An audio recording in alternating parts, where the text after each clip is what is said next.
muri 59 60 na mbere yaho hari impande ebyiri zirwana, hari runari y'abatutsi n'umwami wabo, hakaba Parmehutu, MDR Parmehutu.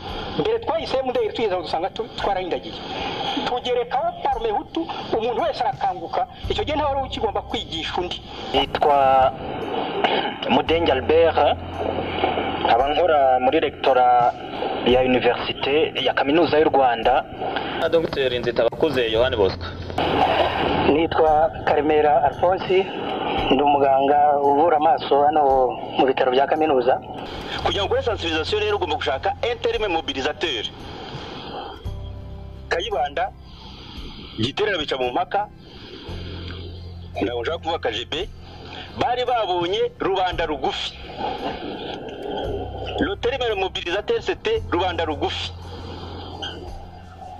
Iyo ngiyo ni yatumye abatutsi batsindwa, kuko rubanda rugufi nabo bose badihwaga, bagirirwaga nabi, ku buryo na Lazaro yaje kugira icyo bivugaho, nawe bose bakagenda muri iyo terme ya rubanda rugufi bashaka kugira ngo bamuzamure. Abo muri ADR bagashaka kugira ngo habe monarchie constitutionnelle, karinga biho habe monarchie constitutionnelle, aparosoma nayo bikagira bya Parmehutu ikagenda muri rubanda rugufi, abantu bose bakaza ku 25 Septembre bakaza gutora gutyo. Ubu ngubu terme mobilisateur ni iki? Ruzindaza Yohani Batista. Murakoze kwa mumpaye ijambo. Nitwa Eugene Wimana. Nitwa Protaze Mbarushimana, abandi umwigisha muri groupe scolaire officiel y'Ibutare. Professeur Nkunda Bagenzi Fidèle. Ibyo nshaka kuvuga birabe bike cyane. Ingingo ya mbere rero ni kumenya neza ko turwana nawe ari wa wundi utavuye kwizima, ushaka ubutegetsi. Ubutegetsi ntibusangirwa, urabugira cyangwa ntubugira. Nyakubahwa Umubatiranganji w'intebe z'u Rwanda, mbanje kugushimira cyane, ndagushimira ijambo wavugiye ku Kibuye. Iryo jambo wavuze nasanze ari ijambo ryiza cyane, ryari ryoshye nk'iryo biti bibisi yabwiye Ruganzu. Guverinoma yanyu ni y'abatabazi, si guverinoma y'amashyaka. Turagira ngo icyo kintu nacyo bishobotse bwana Minisitiri w'Intebe muzakivaneho, niyo mutahindura n'umuminisitiri n'umwe mu mufite, ariko icya kintu cyo kwitsitsa kuri y'amasezerano twakoraga kuko inkotanyi ziduturubitse biveho. Ikindi nyakubahwa bwana Minisitiri w'Intebe, impuguke zo muri kaminuza zirasanga dukurikije ibyerekeye ubucucike bw'abaturage kuri iki gihugu ndetse n'imiturire yabo, so kuvuga ngo ntabwo umuntu umwe yabona atura, ntabwo ari byo mvuze.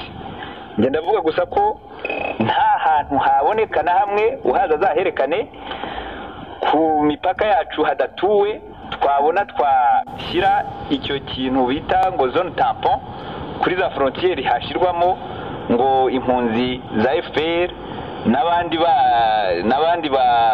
bayirwanirira. Nkumva aho harimo amayeri menshi, kandi atari ukugira ngo gusa bakore zone tampon ngo habe wa mugani wa Dr Rwamucyo wa Loni ngo na Flandre. Ye nkumva ahubwo ari ukugira ngo inyenzi inkotanyi zabone uko zinjira plus facilement mu gihugu. Yenda jyamba baze ibibazo bibiri, twumve bimwe mu bisubizo bya Minisitiri w'Intebe. Kuba rero wakwibeshya ukavuga uti genda ahungiye kwa runaka, nahungishijwe runaka, nubwo bwose ndi inkotanyi ntegereje ko zizambuka zikansanga hano nkarwanira Ibutare zihansanze, no kwibeshya. Igihe uri ingabo ya FPR twarabisobanuye, menya ko uri umwanzi w'u Rwanda, umenye ko uri umwanzi wacu, umenye ko turwanya ntabwo tukurwanya. Turasaba rero abaturage kongera kubyumva neza yuko tutagomba kwitiranya ikibazo ngo twirwe duhigahigana, uhiga umuntu kubera ko afite iduka rinini kuruta iryawe.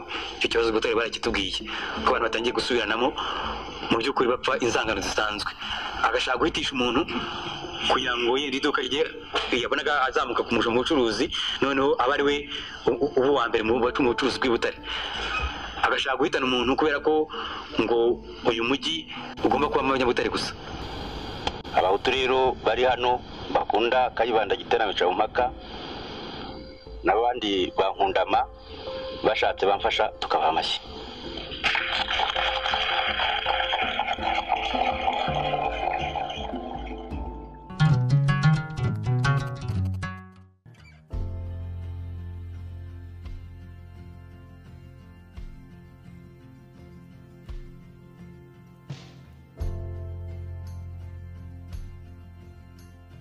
Ijambo ryo kwifuriza Minisitiri w'Intebe ikaze, umuyobozi wa kaminuza Bwana Ntahobari Maurice nawe yavuze muri make zimwe mu ngingo impuguke z'Ibutare zagiye zihurizaho ibitekerezo mu byo zagiye zishyikiriza guverinoma. Tumve ijambo ry'umuyobozi wa kaminuza y'u Rwanda. Nshimishijwe n'uyu mwanya mbonye wo kwakira nyakubahwa Kambanda Yohana, Minisitiri w'Intebe wa Repubulika y'u Rwanda, no kumushimira kuba mu mirimo myinshi afite yigomwe uyu mwanya wo kugira ngo aze aganire n'abanyabutare barimo abakozi ba kaminuza y'u Rwanda. Nagira ngo mbasabe mu ntiza umurindi tumwereke ko twishimiye kumwakira dukoma mu mashyi.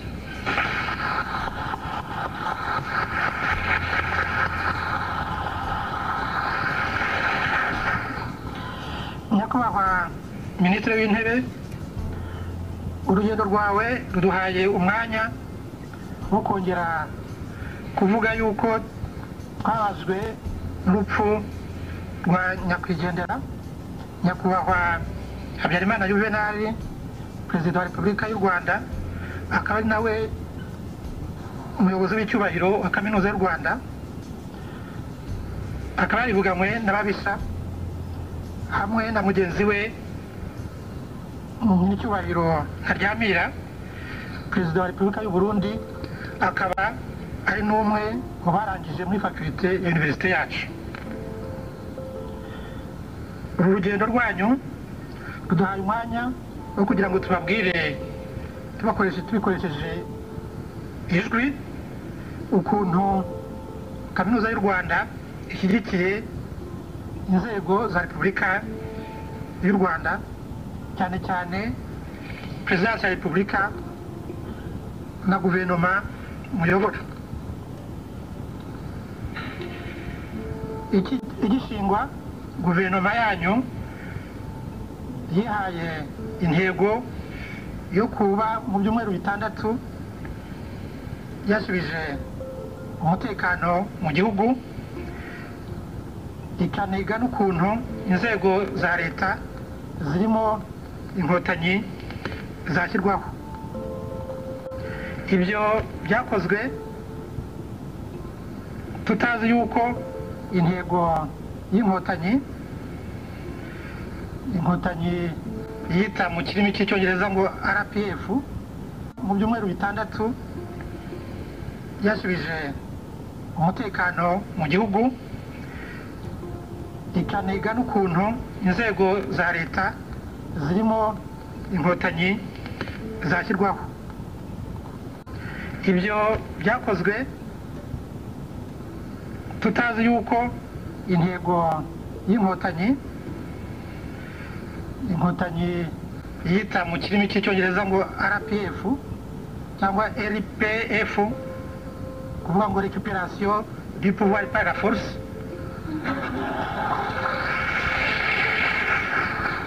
iyo ntego ntabwo yazirikanwaga.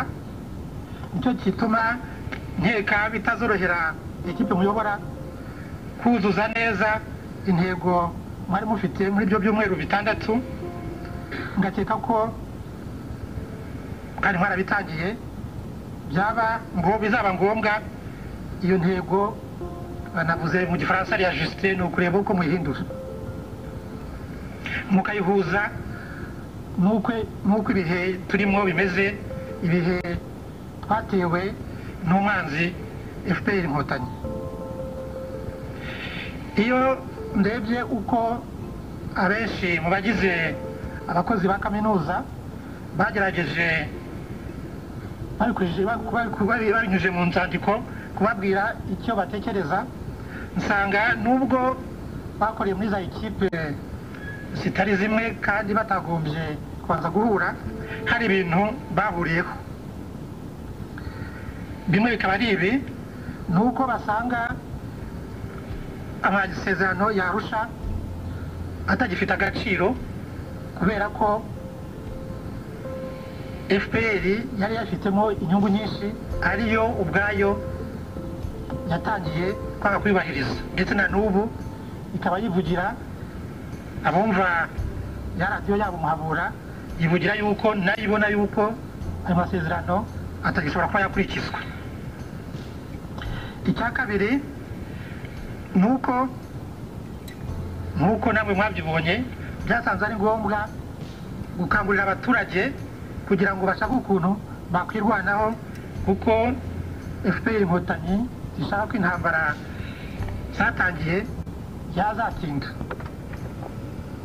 Icya kane ni ukwifuza yuko mu mibereho yacu no mu mibonano y'ibihugu ari byo twari twizeye yuko dufitanye ubucuti bushamikiye ku mateka y'isi, ari n'ibindi by'inshuti byatwakiriye, hagomba ubushishozi bwinshi, tukavuga turanguruye yuko abadushyigikiye ari inshuti zacu, abashyigikiye umwanzi wacu ari abanzi bacu, ndetse tukareba n'ukuntu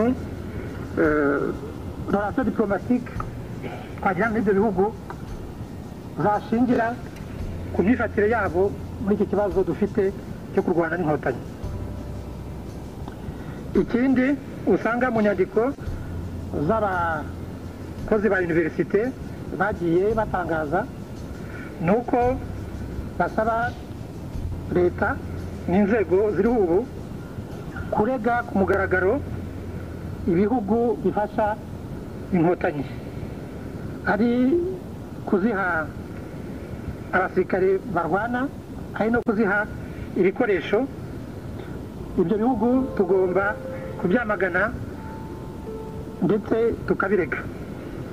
Ibyo bihugu ibigaragaza cyane ni Ububiligi na Uganda, ariko umuntu yahagarara aho ngaho kuzishoza ni ngombwa, kuko usanga nk'ubu nubwo twari twizeye yuko guverinoma iri Burundi yagombye kudufasha kubera yuko twagira ibyago rimwe, ariko usanga radiyo yabo yarahindutse navuga caisse de résonance ya radiyo Muhabura.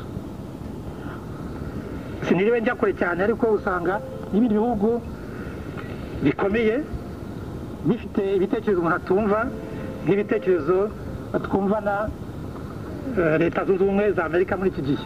Tukaba twizeye yuko amahanga ibyo bitekerezo atazabyemera, kuko usanga ibyo bafite bibogamiye cyane ku nkotanyi.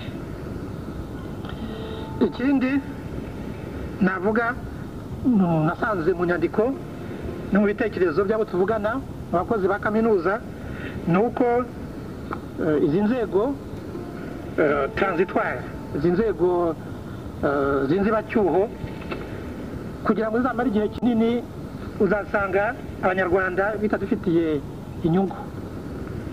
Mu mateka y'u Rwanda ibyabaye muri coup d'etat y'Igitarama, iyo bitaba ubu ngubu sinzi aho igihugu cyacu kiba cyaragiye, sinzi uko tuba tumeze ubu. Ni ukuvuga yuko ni byiza kumva ibyo amahanga atekereza no kugerageza kubyubahiriza, ariko tugomba guteganya n'ikintu cyadukura muri iyi mishyikirano y'urudaca itagira ikigeraho. Nyakubahwa Minisitiri w'Intebe, ntabwo nagize icyo mvuga ku byerekeye ibyifuzo bya kaminuza kugira ngo ibe yatangira imirimo, kubera yuko mbona ko kaminuza ubwayo itarabona igihe cyo guhuza inzego kugira ngo zigire icyo zibwira guverinoma, ariko turabiteganya muri iyi minsi, kandi tukabona n'umutekano utaraboneka uhagije ku buryo twavuga ngo kaminuza itangire ikore inshingano zayo zo kwigisha, zo gushakashaka no kugira akamaro abaturage. Zimwe muri izo nshingano tuzagomba gutegereza nko kugira akamaro abaturage, nuko mudafite umwanya muri ibi bitaro. Mwasanga ubu bitaro bya kaminuza byarahindutse nka hopitali militaire. Abakozi ba faculté y'ubuganga ntibategereje ko tubahamagara, bahise ubwabo bibwira, baraza batabara imbabare, kandi bagerageza kubikora uko bashoboye, nubwo amikoro ari make nk'imiti n'ibindi, ariko bakora uko bashoboye. Ubwo rero igihe nikigera tuzababwira icyo tubategerejeho, kandi ndakeka ko mu ijambo muza kuvuga ibibazo bimwe navuze byagiye bizanwa na bamwe mu barimu n'abakozi, baza kubona umwanya wo kuba babisobanura bihagije mumaze kubashyikiriza ijambo mwabateganije. Ndatinze rero, nyakubahwa Minisitiri w'Intebe, nagira ngo bahe ijambo mubwire iyi mbaga iteraniye hano ijambo mwayiteganirije. Murakoze. Iryo ryari ijambo ry'umuyobozi wa Kaminuza y'u Rwanda Bwana Ntahobari Maurice.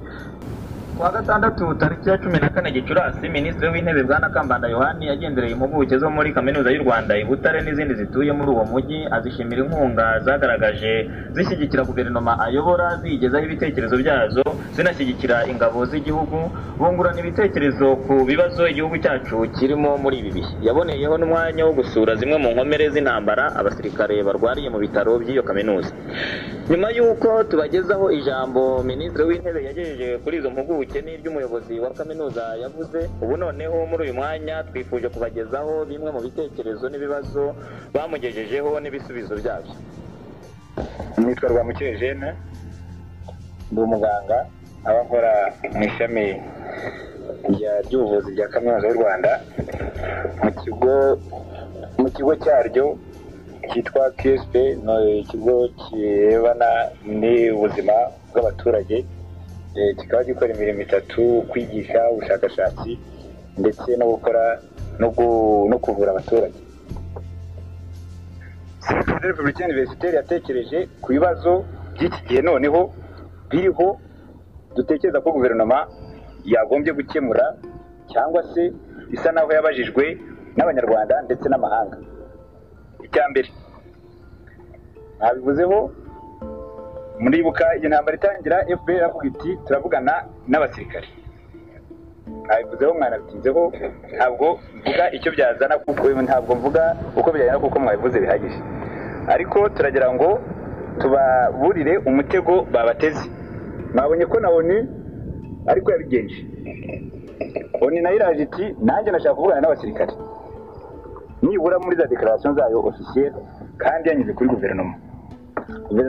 Kuko twumvise ko directeur de cabinet ari hamwe na chef d'état major aribo bakiriye wa muntu wo muri ONU, ariko directeur de cabinet bakibagiza ko aturutse muri ministeri, ubwo rero ko aturutse muri guverinoma. Ubwo rero turasanga kuki iryo cabiranya rya FPR ngo irashaka ko abantu bayo bari muri stade Amahoro, bari mu bitaro by'Umwami Faisal, bari muri Hotel de Mille Collines kuko mwabivuze, bari muri Meridien no mu Mahoro, bose nkuko radio RFI yabyivugiye ngo sonde z'element tutsi, sinzi abahutu barimo izabashira, ubwo yarabasize bo baravuga bati FPR cyangwa se ibyitso byayo n'ibyivugira ko ngo abo bantu babohorwa, si bazabohorwa bagehe, ese bazabohorwa nyuma abandi FPR yo yagize ingwate ku Murindi n'ibyumba cyangwa Ikibungo, bo bazaba abandi abo muri Mille se cyangwa se muri Meridien barabaruta. Iyo mutego turagira ngo mumenye, kuko nkuko FPR isanzwe bigenza, irashaka kubohoza abayo nyuma ikamarira abacu ku icumu, yerekanye ngo kuri za televiziyo zo hanze ngo dore twebwe abantu turabafite, kandi tuzi neza ko imara kubafotora bamugani ikabamariramo za grenade. uwo mutego rero turasanga ko guverinoma iramutse yemeye ko abo bantu babohorwa nk'uko FPR byifuza ikabajyana, ni ukuvuga ko FPR izaba yavanyeho blocus abarwanyi bayo, kuko twe turemeza ko barabivuze na Radio Rwanda yabivuze ngo FPR irasa ku bindiro by'u Rwanda iturukije amasasu muri Stade Amahoro aho ngaho muri Hotel Meridian n'ahandi. Turasanga ibyo bikorwa byari bisigaye hari bitari byageramo amasasu, uwo munsi nibavamo bazarara babishenye. Tukaba kandi twizeye ko kandi bakaba bizera ko bazakora uko bashoboye kose bakemeza amahanga bati ubwo twavuze ko ari ba otage, reka noneho aba basirikare b'abanyamahanga baze kubabohoza ku ngufu. Ubwo nanone tukongera tukagwa muri wa mutego nk'uwo ababiligi badukoreye, tukaba tubona ibyo bintu bigomba kwamaganirwa hafi. Icya kabiri ni uko FPR yizeye ko abo bantu baramutse babohowe nta kundi yabigenza, abo bantu ntibizajyana hahandi ivuga yafashe, kuko abo ishobora kubatuza ari abanyamahanga bayirwanirira. Icyo gihe riza yabonye abanyarwanda nibura baturutse mu Rwanda yahatuza bitayikomereye. Kugira ngo rwose sinshaka kurakaza abantu, njye nayemeza ko mu by'ukuri nta ngwate za FPR zihari, ahubwo ari FPR ishaka kwibohoza, kuko amayira yayibahaga intwaro n'ibiryo atangiye kuyikomerera, bikaba rero biteye impungenge. Ikibazo cya kabiri mu byo twashaka kubagezaho bwa minsi w'intebe, mwumvise ko ngo amaradiyo y'amahanga ari kuvuga ngo le premier ministre désigné, kandi twebwe premier ministre désigné tuzi ko ari premier ministre déchu. No kuvuga ko yavuyeho kubera nk'uko twabivuze nta masezerano y'amahoro agihari, nta premier ministre rero, nta minisitiri w'intebe washyizweho ushobora kubaho. Icyo nacyo sinzi igitindaho. Icyo natindaho ni uko tuzi ko kuva ku itariki ya mbere z'ukwezi kwa 10/19 ntabwo mwabyivugiye, ntabwo twavuga ngo mu Rwanda habaye imvururu, kuko FPR aho zabaye hose ari intambara, ari bya bitero byayo shuma yagabaga. Icya kabiri ni uko nuza abantu ba FPR bose bafashwe ku rugamba bavuga bivugira ko ndetse n'ibyafashwe ku rugamba rwabo rwo mu Rwanda hose hari impapuro bandikiranaga, ari za ndahiro zabo, byerekana ko FPR yinjiye ingabo n'abaturage bose b'u Rwanda, ku buryo nibura ngo ifite abasirikari 5 bayo, yari ifite abasirikare bayo 5 kuri buri musozi. Ibyo ni FPR byivugira, ntabwo ariko tubivugira. Niba rero yararwanya abasirikare bayo 5 bo kuri buri musozi bakarwa ku rwamba, ntabwo ibyo ngibyo byakwitwa imvururu. Akari nayo mpamvu twasabaga bwana minisitiri w'intebe kugira ngo icyo kintu cyumvikane kimwe, abantu bose babungirije bajye bavuga nk'uko muvuga, ko kugira ngo bamwe bavuge imvururu, abandi bavuge ngo abaturage basubiranyemo, abandi bavuge mu gifaransa ngo hari za massacre ngo cyangwa za trouble. Turumva ibyo bintu atari byo, kuko mwebwe mwamaze kubidusobanurira. Ibyo twari twabivuzeho ngira ngo turabyihoreye, kuko twumvise nk'uko twabivuze twe tubyumva kimwe. Mu gihe abaturage bashyigikiye Repubulika biteguraga ko inzego z'inzubakiho zajyaho zaguriye ngo kuri FPR, umugambanyi Twagiramungu we yarimo afasha izo nkotanyi gushira abo bantu 5 kuri buri musozi. Ibyabereye mu Kidaho, mu Mutura, kuri Mutura, Ikirambo n'Ikinihirangara, Mabwisigiye cyangwa Nyacyonga n'ahandi murabizi. Ni plan zabo z'intambara zirabyerekana. Akaba mpamvu rero dutekereza ko Twagiramungu n'abandi bose basa nawe, ibyo bavuga ibyo ari byo byose bitagombye gutangaza uwo ari we wese uri muri iki gihugu, kuko uwo bakorera twamumenye. Ikibazo cya gatatu ni uko uwo mu minisitiri w'intebe ushaka kwishyiraho mu gushaka no gushyiraho iyo guverinoma mwavuze, nabyo ntaza gutindaho. Muri iki gihe noneho nta kintu ashobora kongera kuzabaza Repubulika y'u Rwanda, kuko Repubulika niba ari sinzi uko nayita, kuko igihugu cy'inkotanyi arimo ngira ngo kimuhagije, sinzi ikindi yagombye kubaza Repubulika y'u Rwanda. nk'uko nari nabivuze twizere ko imishyikirano uwaba ari we wese wayigira twizere ko izabera ku butaka bw'u Rwanda. Ikibazo cya kane twashaka kubagezaho bwana minisitiri w'intebe ni uko bwana recteur umuyobozi w'ikigo wa kaminuza y'u Rwanda yakibabwiye ni uko inshingano y'ibyumweru 6 mwari mwarihaye yo gushyiraho za nzego z'inzibacyuho zaguriye kuri FPR mu byumweru 6 bamugani tubona bitagishoboka kuko nta masezerano yarusha agihari. Gusa rero turasanga ahangaha twatanga umuganda ukurikira. Twizeye kandi turemeza ko mu Rwanda n'abakunda u Rwanda barurimo muri iki gihe nta myanya bakirwanira. Akariyo mpamvu gusa twe twifuza ko kugira ngo guverinoma yanyu ishobore gukora neza ari ku rwego nka CND cyangwa se na Conseil supérieur de la magistrature mwabirahari mwabihamagaza vuba bigatangira gukora, noneho bikabunganira kuzuza ibishoboka byose. Guverinoma yanyu ni y'abatabazi, si guverinoma y'amashyaka. Turagira mu cyo kintu nacyo bishobotse bwana minisitiri w'intebe muzakivaneho niyo mutahindura n'umuminisitiri n'umwe mufite, ariko icya kintu cyo kwitsitsa kuri y'amasezerano twakoraga kuko inkotanyi ziduturubitse biveho. Guverinoma ibe guverinoma y'ubumwe bw'abanyarwanda bose, ibe guverinoma y'abakunda u Rwanda bose, ibe guverinoma y'abaharanira ubusugire muri repubulika. Ibi rero byashoboka ari uko ibintu ngo byiswe protocole d'entente byo muri avril byo mu kwezi kwa 4 1992 bivuyeho, guverinoma yacu nk'uko perezida wacu tumufite bagashingira ku itegeko nshinga ryo mu kwezi kwa 6 1991. Ikibazo cya gatanu ni uko ku byerekeye defense civile uko bahita uko ariko kose Cercle des Républicains Universitaires de Butare itekereza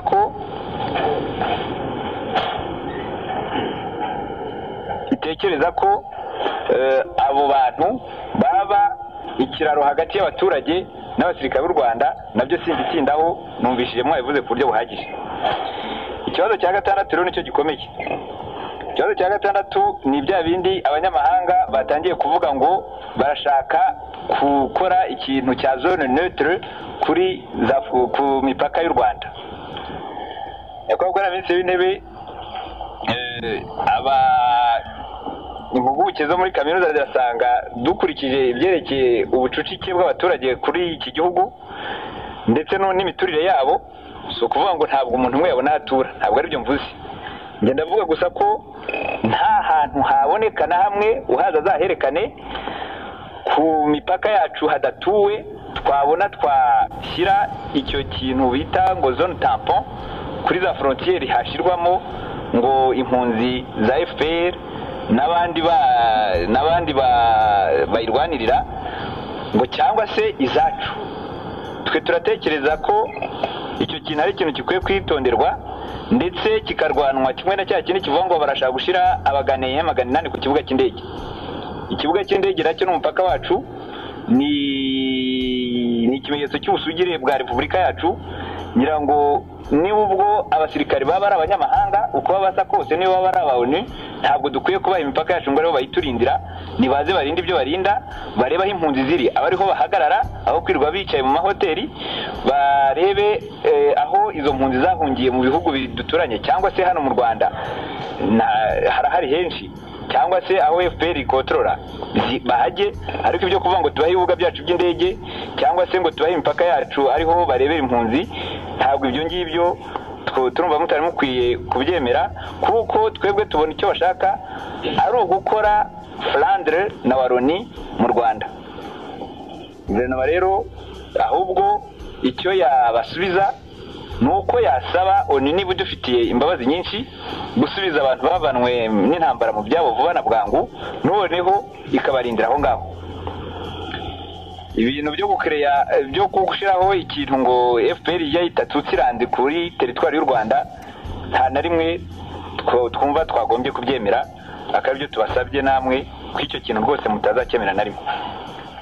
Ikibazo cya karindwi ni uko ibyerekeye ibyo kwigisha abaturage ibihe turimo byagombye kuba ibintu bihuriweho mu makomune ndetse bikanigishwa abasirikare bashya bashaka kwinjizwa mu gisirikare.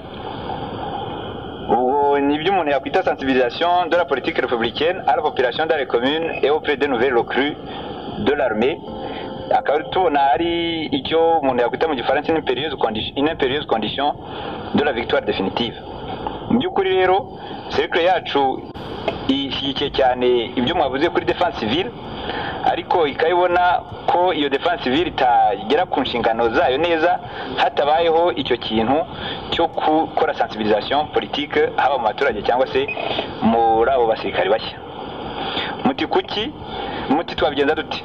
Turabona aba banyabwenge bose bateraniye aha ari abantu bafite umutima mwiza kandi bashaka kubafasha, kandi mwabivuze ko mumaze kubyivugira muti muzabe bakobandana abakoloneli muri izo ngabo nshya, muri izo ngabo z'abaturage. Niko umuntu sinzi uko mu kinyarwanda ko tuzajya turabyita, ariko njye ndumva koko byaba byo ko muri iki gihe, muri icyo gihe twavuga duti twiyemeje kwirwana, abo bantu koko bagenda bamaze kwiga imbunda bakajya no kwankadra politikoma même mvuga pas militairement abo baturage, ndetse bakanonganira abasirikari baforma abo ba nouvelle recrue. Ikibazo kibanziriza cya nyuma ni uko mbere y'uko ndekera ijambo abandi bashaka kugira icyo bavuga, cercle yacu irabasaba Bwana Minisitiri w'Intebe ko nk'uko ubwanyu mwabyivugiye, amagambo y'abapoliticien, y'abajournaliste, n'abandi bose bagiriza, y'abasirikari, n'abaministre banyu, abantu bose bafite icyo bageza ku baturage yabamwe. Ibyo tukaba tubibashimira cyane ku buryo mu gusobanura ibibazo by'u Rwanda ku buryo bwumvikana kandi buyunguruye, ariko tukaba dutekereza ko ibyo muvuga byagombye kubamo amabwiriza agaragara yahabwa abo ngabo maze kuvuga, cyane cyane ku bibazo bibiri bikurikira. Nabivuze ndongera mbisubiremo, nuko mu Rwanda nta massacre nta na trouble terroriste zahabaye, ahubwo abanyarwanda hamwe n'abasirikari birwanyeho bakoresha uburenganzira bwabo bwo kwitabara, bitabara barwanya aba FPR bari baninjiye mu gihugu hose. Icya kabiri nuko ibyerekeye byo kwitabara kw'abaturage, defense civile nkuko mwabivuze, bitarebana gusa no gutanga intwaro, birebana mu basivile, ahubwo birebana nuko imirimo yose irebana n'ubukungu bw'igihugu, irebana n'imibereho myiza y'abaturage n'ifashwa ry'abantu bari mu kangaratete bashizwemo na FPR, ndetse kimwe n'icyo kibazo mbagejejeho cya sensibilisation politique, byaba ibintu nabyo bikubiye muri defense civile kandi bikumvikana kimwe ku bategetsi bose b'u Rwanda. Nyakubahwa rero Bwana Minisitiri w'Intebe, nyakubahwa Recteur, nyakubahwa Vice Recteur, Bwana Prefet, bagenzi banjye turi hano, icyo nababwira nuko iyo ba rubanda nyamwinshi bashaka kurwanya rubanda nyamwinshi, buri gihe bavuga ngo rubanda nyamwinshi ntibaho, ngo ntarangamuntu ibaho. Ibyo ngibyo rero bakaba bikora kugira ngo ukwihakana k'umuhutu ubwoko bwe bitume atekereza ko FPR niyongera kuza gutsembatsemba abasigaye, we bazamureka kuko azaba yihishe mu kintu kitazwi. Ibyo ngibyo bikaba bituma nongera gushimira guverinoma yanyu Bwana Minisitiri w'Intebe, yavuze ubwa mbere ko icyo kibazo kiriho. Gusa kandi cercle yacu yongeye kubashimira ko mwumvishe vuba kandi tukaba tubona mubifitiyeho ubushake n'ubushobozi buhagije ku buryo ikibazo cya defense civile kitazamara iminsi 30 kitari cyarangira mu Rwanda. Twumva na Dr. Nzitabakuze Yohani Bosco. Ikindi cya kabiri ni uko inyandiko ziba ari inyandiko ziba zifite n'ibintu ziheraho, ziba zifite na za illustration. Nifuzaga yuko nk'uko mwigeze kubitubwira ko hari ibimenyetso byinshi byagiye bifatirwa ku rugamba bikagaragarizwa rubanda, bikaba byafasha guverinoma ari imbere mu gihugu ari no mu mahanga. Ahangaha nagira ngo nibutse yuko intambara igitangira muri 90 kuko ibyo bintu twabikoraga, twarahuraga kenshi tukicara tukungurana ibitekerezo tukabyandika. Ibyo ngibyo byatumye mu mizo y'intambara ingabo zigarura morale. Mu byo twandikaga dushyigikira ingabo z'igihugu n'umugaba zagaraye morale, byatumye igitero cya mbere cyo muri Oktober gikubitwa ishoro rwose kikambutswa Kagitumba. Ibyo ndabyibuka. Ikindi cyakozwe cyagize akamaro cyane ni uko inyandiko zakozwe icyo gihe inyinshi zagiye hanze, zatangajwe mu bihugu, mu binyamakuru byo hanze mu mahanga, ari byo byatsinze inyenzi inkotanyi mu ntambara y'amagambo zari zifite icyo gihe. Nitwa Mudenge Albert, nkaba nkora muri rectora ya Université ya Kaminuza y'u Rwanda, nkaba nshinzwe departement y'Igenamigambi, ni ukuvuga planification muri rectora. Nyakubahwa Minisitiri w'Intebe, yenda jya mbabaze ibibazo bibiri, akandi akaba ari kantu nshaka kubagezaho, ariko reka mbanze mbagezeho ibyo bibazo. Nk'uko uwambanjirije Dr. Rwamucyo bivuze, twumvise mu maradiyo mpuzamahanga ko Leta Zunze Ubumwe za Amerika zifuza ko haba ingabo mpuzamahanga ku mipaka y'igihugu cyacu, ku buryo bw'umwihariko ku mupaka w'u Rwanda na Tanzania n'umupaka w'u Rwanda n'u Burundi. Jewe ndagira ngo sesengure kurushaho ibyo le cercle des républicains yabagejejeho, nkumva aho harimo amayeri menshi kandi atari ukujya gusa bakreye zone tampon ngo habe wa mugani wa Dr. Rwamucyo wa Loni ngo na Flandre. Ye nkumva ahubwo ari ukugira ngo inyenzi inkotanyi zabone uko zinjira plus facilement mu gihugu zivuye mu majyepfo y'igihugu, bashyize izo zone tampon no mu burasirazuba, donc à l'est muri Tanzania, kuko nk'uko mwabyumvise ntawigeze acisha mujwi Repubulika ya Zaire. Ni ukuvuga yuko twaba twagoswe ku ruhande rwa Uganda, tukaba twagoswe ku ruhande rwa Tanzania, tukaba twagoswe ku ruhande rw'u Burundi. Nyakubahwa Minisitiri w'Intebe na guverinoma muyobora, niki muteganya kugira ngo icyo cyemezo gishobora kuzafatwa mu cyumweru gitaha i New York muri Leta Zunze Ubumwe za Amerika ku cyicaro cy'umuryango w'abibumbye, kugira ngo muzarwanye icyo cyifuzo? N'ubwo bwose bazakidutsindagira bakohereza izo ngabo, mbaye mbabwiye nyakubahwa Minisitiri w'Intebe ko abaturage batazagishyigikira, ku buryo ko n'izo ngabo niziramuka zinaje bazafatwa nk'abacanshuro bakorera umwanzi, mukaba mwumva icyo bishaka kuvuga. Icya kabiri nashaka kubabaza ni ku byerekeye ngo embargo sur les armes. Nanone ibihugu bimwe na bimwe by'Iburayi byifuza ko icyo cyemezo cyafatirwa u Rwanda, kandi tuzi neza ko ntabwo byareba inyenzi inkotanyi kuko aho bakura intwaro turahazi, kandi ibyo bihugu ntibyafatirwaho icyo cyemezo. Ese guverinoma hari icyo hari ibihugu iri contact, notamment biriya bihugu bita les membres permanents du Conseil de sécurité, kugira ngo nanone bazarwanye icyo cyemezo, kuko ni nko gufata umuntu mu ijosi ukamubuza guhumeka. Akandi nshaka kubagezaho ndagira ngo nkabagezeho ngewe personnellement en tant que membre du bureau politique du PSD ishyaka nkomokamo, hari abantu twumva bavugira ishyaka bavugira muri radio Muhabura, bavugira ishyaka rya PSD muri radio Muhabura.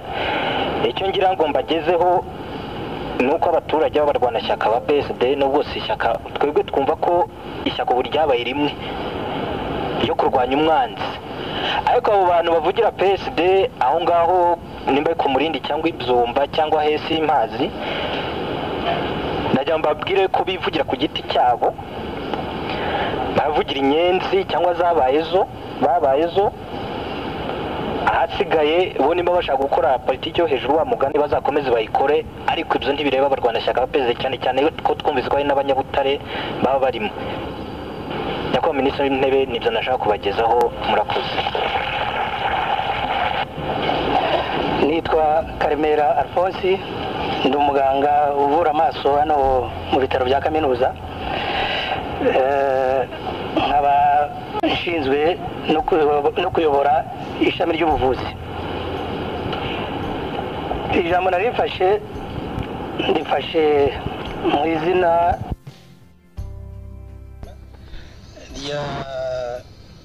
ya groupe des intellectuels du MDR bari hano mu mujyi wa Butare.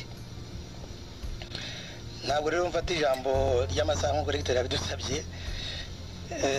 Ibyinshi ntabwo ari ibibazo, byari ibitekerezo, kandi uhagarariye Cercle des Républicains yabivuze bihagije, byinshi tubihuriyeho, ntabwo nabigarukaho rero. Mu byo twateguye rero hasigaye nk'utuntu tubiri ku byerekeranye n'intambara turwana na FPR inkotanyi, mu cyane cyane mu magambo kuko yo ku rugamba nuva mwayisobanuye bihagije. Niyo turwana n'ibi bihugu biturwanya hanze. Twumva rero cyane cyane kuko turwana n'ibihugu, twagira ngo niba mubitwemereye bwana Minisitiri w'Intebe mube mwatubwira mu magambo make icyo guverinoma y'u Rwanda itekereza kuri ziriya ngabo zigomba kuza mu Rwanda z'umuryango w'abibumbye, kuko zivugwaho byinshi. Ngira ngo n'abambanjirije bagiye bazikemangaho ibintu byinshi by'Abanyamerika bavuga, ngira ngo ntabwo nabigarukaho. N'abagomba kubuhizamo ngira ngo nabyo mwagombye kubitekerezaho. Gusa rero twasanze bishobora kongera gukurura izindi ngorane cyane cyane zerekeranye n'uko abo twumva bavugwa ari abantu bakunze kuvuga ururimi rw'icyongereza cyane cyane. Tugasanga rero abo bantu bashobora kugera mu Rwanda bakagira ingorane cyangwa se bakatuzeza ingorane zo kugira ngo tube twavugana nabo. Kugira ngo muzi ko igihugu cy'u Rwanda kivuga igifaransa cyane cyane, kimakana ko nabazi icyongereza, tukavuga n'ikinyarwanda. Urumva rero ko hagomba kuba hari ingorane. Ikindi ntabwo twifuza yuko nk'uko inkotanyi zikunze kubivuga cyangwa ibyo bihugu biturwanya ko yaza ari guverinoma ari ingabo zije guhana, ko ari ingabo zije gufata abagizi ba nabi, ko ari ingabo zije gufata abari muri guverinoma. Twebwe tukumva yuko iyi guverinoma yacu igomba kureba ukuntu yamaganira ibyo bintu kure, igashyiraho akayo kugira ngo batazapfa kudutsindagira ibibonetse byose. Ikindi nagira ngo mbagezeho bwana Minisitiri w'Intebe mwavuze ariko kitari cyavugwa n'abambanjirije, ni intambara turwana imbere mu gihugu na FPR inkotanyi, cyane cyane ku byerekeranye no kugarura umutekano mu baturage no ku bintu.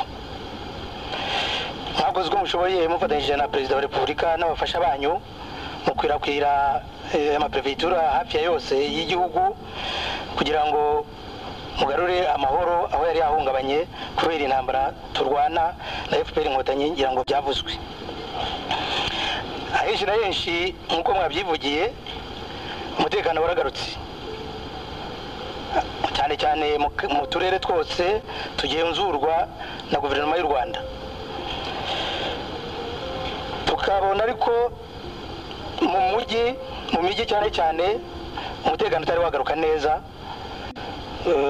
kurusha mu cyaro ho tubona abantu baritabira imirimo yabo, barasubiye ku misozi, barasubiye gusabana no gushyikirana, bakora amarondo mu bwumvikane no mu busabane, mbese ugasanga nta mwanzi wabameneramo uko ubu ngubu twumva bivugwa mu makomine no mu masegiteri yo mu byaro. Mu mijyi ariko ukajya ukumva ngo ahangaha bahishe inyenzi, ukajya ukumva ngo hirya yo kwa naka ngo batsinze icyitso, ukajya ukumva mbese buri munsi ntabwo bwakwira batavuze ko hari umuntu bafashe cyangwa se bafashe ubugizi bwa nabi cyangwa ubugambanyi. Birumvikana yuko mu mijyi koko ariyo yibasiwe kubera nyine ibintu bihari n'uburiganya bwinshi bushobora kuba buhari. Ariko rero byatangaza kubona tugiye kumara tumaze ibyumweru 5 muri intambara, kumva nko muri uyu mujyi wa Butare aribo bantu bajijutse bari abanyabwenge badashobora kujya hamwe no gukuye uyu mujyi ungana ngo bahege ibyo byitso bishire, noneho twe abasigaye base n'abagira umutekano. Ruzindaza Yohani Batista. Murakoze kuba mumpaye ijambo. Nyakubahwa Umubatiranganji w'intebe z'u Rwanda, mbanje kugushimira cyane, ndagushimira ijambo wavugiye ku Kibuye. Iryo jambo wavuze nasanze ari ijambo ryiza cyane, ryari riryoshye nk'iryo biti bibisi yabwiye Ruganzu. Biti bibisi amaze kubona ko Ruganzu yogoje u Rwanda, agenda arimbagura abahinza ahereye ijari akaza iruhande, akatsinda amanda hande kugeza kuri Nyagakecuru. Biti bibisi we ntiyabyihanganiye, yatumye kuri Ruganzu, atumye Karema ka Muvunyi, aramubwira ati ugende ubwire Ruganzu ko ubigize agatebo ayora ifu, uti muzabonana. Abantu baramubwira bati wowe Biti bisi wabaye iki? Ugiye kwigereza kuri Ruganzu? Ati niba ari rwamukire azayinkubite ariko tuzabonana. Abantu barababwira ati wima igihugu amaraso, imbwa zikanywera ubusa.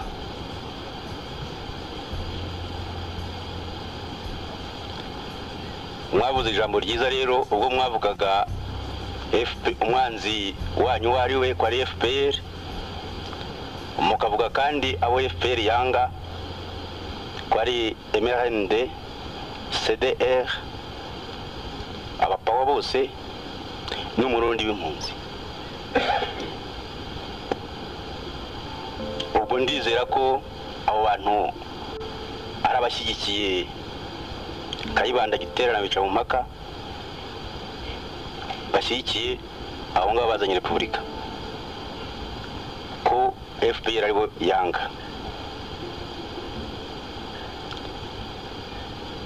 Hari icyo mwadukijije ubwo mwasobanuraga ko FPR yakwirakwije ingabo mu gihugu cyose, ko hari ibyo byatangiye gucukurwa. Sinzi niba hari wari ufite inshuti ye muri abo ngabo muri FPR nk'uko byagiye bigaragara mu bitabo bimwe na bimwe, ubigeze amubwira yuko hari ibyo birimo gucukurwa. Ibyo rero byari bigiye kuba nk'ibyo 56, aho batubwira ko Nkunda Bagenzi atubwira ko mu gitabo cye ku ipaje y'79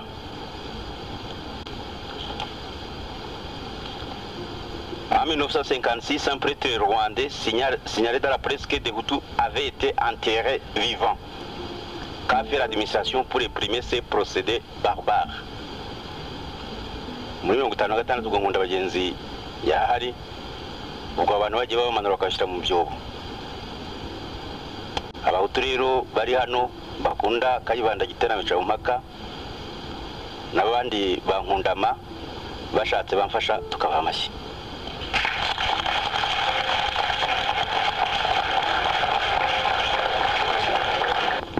gusoza rero nagira ngo mbabwire akanyuma kandi na Karemera yifuje na Mudenge yagize cyavugaho na Bosco byari bikuye mu magambo meza y'ingo yatubwiye sensibilisation à la politique républicaine, kwigisha abantu gukunda repubulika. Kugira ngo ukore sensibilisation rero ugomba gushaka un terme mobilisateur. Kayibanda Giterera bica mu mpaka ntabwo nshaka kuvuga KGB bari babonye rubanda rugufi. Le terme mobilisateur c'était rubanda rugufi. Iyo ngiyo niyo yatumye abatutsi batsindwa kuko rubanda rugufi nabo bose badihwaga bagirirwaga nabi ku buryo na Lazaro yaje kugira icyo bivugaho nawe bose bakagenda muri iyo terme ya rubanda rugufi bashaka kugira ngo bamuzamure. Abo muri ADR bagashaka kugira ngo habe monarchie constitutionnelle karinga biho habe monarchie constitutionnelle aparosoma nayo bikagira bya parme hutu ikagenda muri rubanda rugufi abantu bose bakaza ku 25 septembre bakaza gutora gutyo. Ubu ngubu terme mobilisateur ni iyihe kugira ngo mwese nkuko twabisabye mujye muvuga rumwe. Nenatekereje rubanda nyamwinshi ubwo mwazabyiga mugashaka uburyo mbese abantu bajya bagenda bavuga rumwe. Kayibanda na Makuza bavugaga rumwe bamagana uwo muntu ubamereye nabi. Mwuka discours yavuze muri 34 ipari muri rukani discours Kayibanda yavuze abwira abatutsi ati byo mukoze nibyo bibi nibyo bibakozeho kuba mwashatse gufata abahutu mukabashyira mu rwobo ari bazima. Unuwa bagihikiye inkotanyi amenye ibyo Rwabugiri yakoreye nyina abamubeshyeye ko atwite agashaka kumwicisha. Mumenye ibyo yakoreye Nsoro amuzaniye amaturo noneho kugira ngo amwakire akamwicira muri ayo maturo. Ni ibintu rero bikomeye cyane. Ndagira ngo ntihazajye ugira ubwoba bwo gutanga igitekerezo cye kubera yuko wima igihugu amaraso imbwa zikanywera ubusa. Murakoze. Nitwa Protaze Mbarushimana abandi umwigisha muri groupe scolaire officielle y'Ibutare. Ikibazo nari mfite bagiye bakivugaho ibika bimwe ni ikibazo cy'aziyangabo za Mintwari. Twumva yuko mu cyumweru kigiye kuzatangira ejo bundi muri Nations Unies bazagira ukuntu bakivugaho, ariko iyo tukibona hari abantu baturusha impuhwe kandi twe tubabaye. Iyi ntambara imaze gutangira itariki ya 7 ukwezi kwa 4 twigeze kumva muri radio ngo ikibazo ngo igihugu cyitwa Australia ngo kirashaka kuburiza ingabo.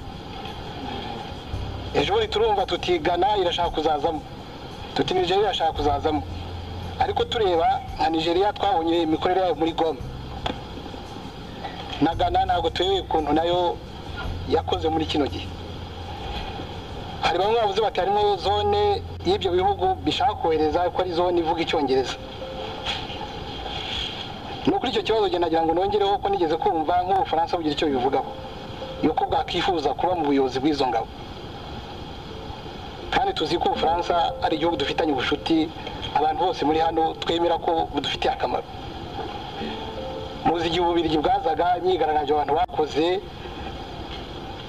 iyo myigaragambyo bamwe baravuga bati turabona ni inkotanyi zije, ngo nawe yoberwa umuntu amuhishe, nawe yoberwa yuko umuntu amwibye, ariko aho guhisha umuntu uyoberwa baguhisha ariko kwiba bumubona. Abarumbana muri ya bihugu bigunda birimo bitsimbara ngo kohereza ingabo muri zone ya Anglophonie. Kidi Anglophonie harimo n'Ubuganda, ntawatinya kubyemeza rwose burimo. Kese ntabanza gakenga yuko bya bihugu mbere ko byasasa ngo urashaka kohereza ingabo, wa muntu tuburana yawe yaraciye inyuma akabibwira ati muvugire hejuru yuko muzohereza ingabo. Ese abantu duhujije amateka usibye nk'Uburundi tutangiye kubona ko butangiye kurugamira ku nkotanyi tutazi n'impamvu ituma Zaire yitaza. Kuri ikibazo cyacu cy'abahutu n'abatutsi na yampire hima ishaka kuzakora kuri Zaire ituma bageza no kubera iki. Gero nashaka kuvuga ngo muri icyo kibazo ari nk'icyifuzo abandi bakivuzeho ni nk'ako nakongeraho mu kuyobora izo ngabo nk'uko Ubufaransa bwabisabye ugashaka no gufatanya n'Ubwongereza ko Ubwongereza bwakolonije Uganda ko bushaka Uganda bushobora gukosorwa n'abantu babakolonije igituma tutasaba yuko abo bantu uko ari babiri bafatanye ubwo buyobozi bakazanadufasha gukemura n'ibyo bibazo bivutse hagati y'iyo nshuti yacu yazadufasha yo Ubufaransa n'uwo muntu wakolonije Uganda aribwo budutera kuko bigaragara bagafatanya ubwo buyobozi hama n'ingabo zazaza u Rwanda rukajya ruhitamwo rukagira ijambo rivuga ntitwumve ngo badutuye hejuru ingabo zije gusa zizaza zivuga Icyongereza cyangwa zizaza zatereswe na bariya zikazavugira umuntu icyo kibazo nari ifite ibindi byari biriho abambajije bari babivuze.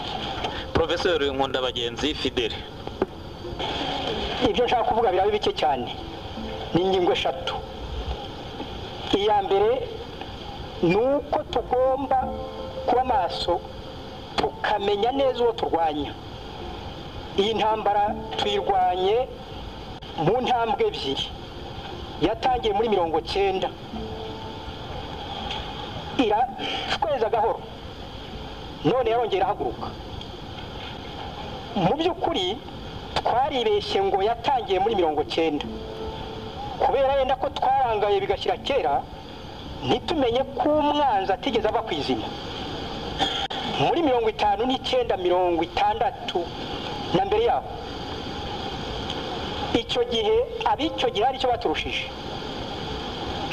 ndabivuga nk'uwari uhagaze nuko bamenye uwo barwana bakamutunga urutoki bigafata. Iyo uzi uwo murwana kumurasa biroroha ntibisa no kurasa gusa utira ojije uko babyita cyangwa se wentiri dozone urasa uzi urasa icyo gihe ntumusha. Ingingo ya mbere rero ni ukumenya neza ko turwana nawe ari wa wundi utavuye kwizima ushaka ubutegetsi. Ubutegetsi ntibusangirwa, urabugira cyangwa ntubugira.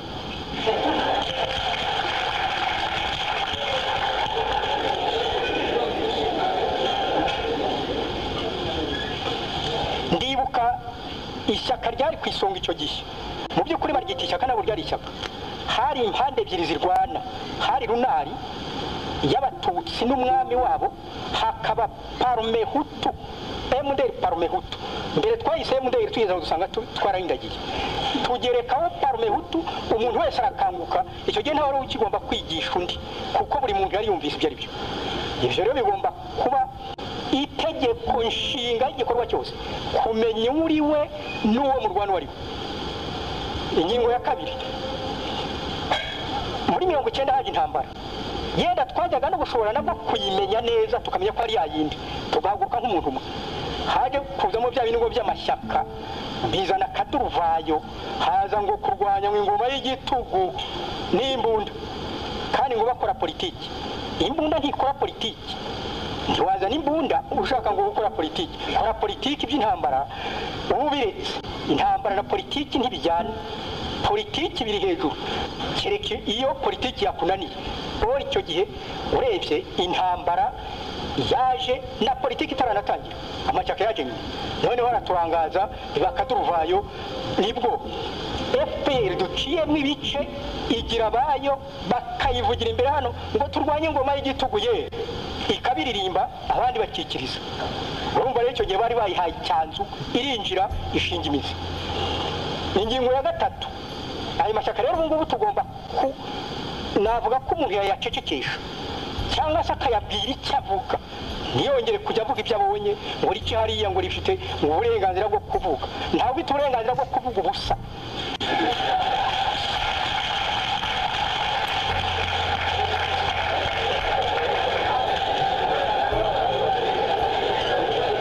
Cyane no kuvuga ubusa mu gihe ibihe bikomeye uri umugabo byaba ari ubujiji butagirirwa imbabazi.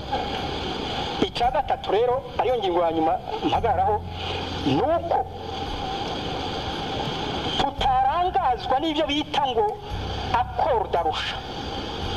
N'iyi ntambara itarongera guhaguruka, ababishungura bari bagerageje kureba aho umuntu yafatira ayo mategeko ngo mashya yari yadutse, ngo urebe ukuntu igihugu cyayaheraho ngo kigire icyo gikora. Byaratunaniye pe, simbahishe. twari dutangiye ndetse kubishyira uruhande rumwe ngo dukoreshe itegeko nshinga rya repubulika noneho dushobore kwigisha abana dushinzwe kwigisha nuko naho twari tugeze iryo rero ugomba kwibagirana ikindi hari na za teori zerekana neza yuko iyi patano ripfuye hejuru y'urupfu rwaryo ntiwongera kuryongera kurikoresha kereka wongeye kurisubiramo ibintu byarahindutse ryari ryabanjirijwe n'intambara yahagaze bakurikije akoro donsere barongera babigarukamo muri iza akoro darusha hanyuma se mu gihe intambara ije icyo gice kimwe cyiza akoro kikaba kivuyeho kubahiriza umutekano wagarukaho wongera no kurivuga uhereye nta nzira ryavuye mu nzira tugomba kuryibagirwa ntiruturangaze ngo guverinoma muyobora ihinduka inzibacyuho apana ntigomba kuba inzibacyuho igomba gukora ibikorwa bidukura mu cyuho